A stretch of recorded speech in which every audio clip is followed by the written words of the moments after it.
Segera akan Anda ikuti Kojah Sastra bersama saya, Ribut Ahwandi.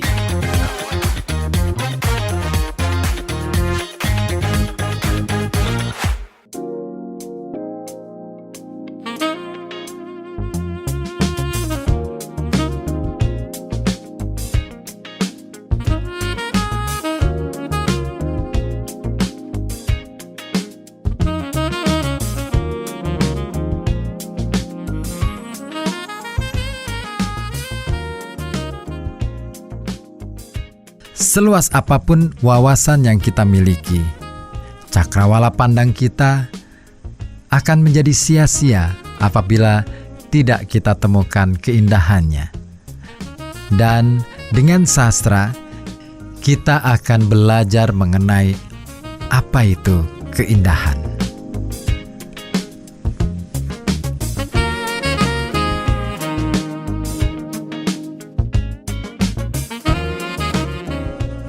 Kojah Sastra masih ada untuk Anda. Hadir bersama saya, Ribut Ahwandi. Dan malam hari ini masih kita kupas satu esai karya Profesor Dr. Abdul Hadi WM yang mengulas tentang kedudukan puisi di dalam peradaban tinjauan perspektif Islam. Nah, seperti apa gambaran kesusastraan dan perkembangannya dalam perspektif Islam di Indonesia? Nah, bagian ini Profesor Dr. Abdul Hadi WM mengulasnya untuk Anda.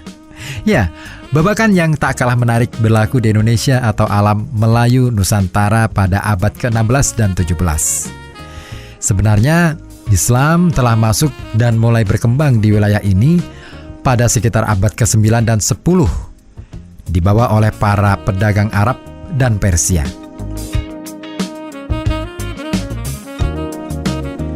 Bersama para pedagang ini datang pula para pendakwah dan ulama yang mengajarkan ilmu-ilmu agama kepada mereka yang telah dan akan memeluk agama Islam. Berkat kegigihan para pendakwah dan giatnya para pedagang ini dalam menyebarkan Islam, maka sampai abad ke-15 telah muncul beberapa kerajaan Islam yang cukup kuat, seperti Perlak, Samudra Pasai, Malaka, Demak, dan Ternate.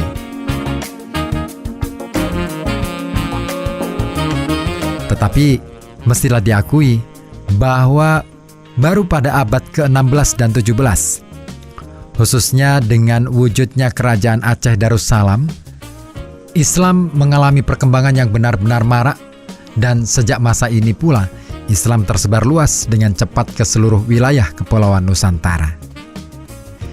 Abad yang menakjubkan dalam babakan sejarah Islam di timur ini ditandai dengan munculnya wali-wali sufi terkemuka, yang juga adalah penulis-penulis kreatif dan budayawan, seperti Sunan Bonang, Sunan Kalijaga, Hamzah Fansuri, Syamsuddin Pasai, dan Nuruddin Ar-Raniri, untuk menyebut beberapa nama saja.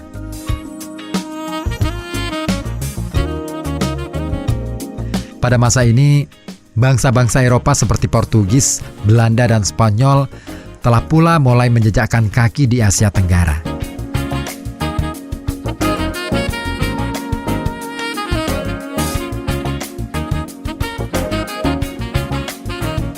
Seakan tanpa terganggu kehadiran mereka, Islam dengan mudahnya menjalar dan menyusup masuk ke wilayah-wilayah pedalaman dan pulau-pulau yang jauh, menanamkan pengaruh ke dalam nilai-nilai budaya masyarakat Nusantara yang terdiri dari puluhan suku bangsa yang saling terpisah. Islam diam-diam memupuk semangat persatuan di antara suku-suku bangsa ini yang buahnya dapat dilihat pada abad ke-20 ketika gerakan kebangsaan mulai tumbuh dan berkembang.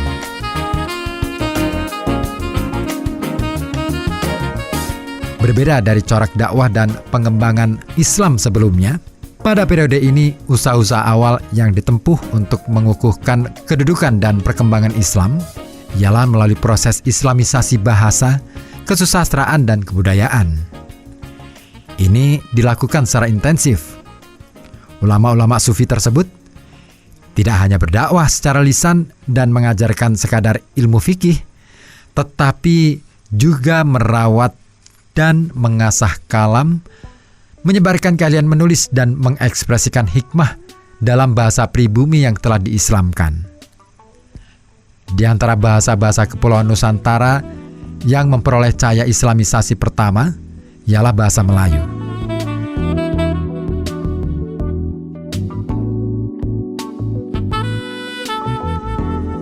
Melalui karya-karya yang ditulis dalam bahasa inilah, kebudayaan Islam memperoleh bentuknya yang muktamad, definitif dalam sejarah masyarakat Nusantara.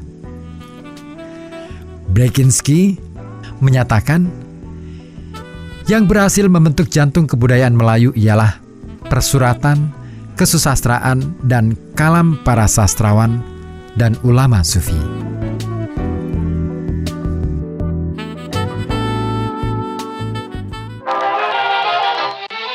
Koja Sastra.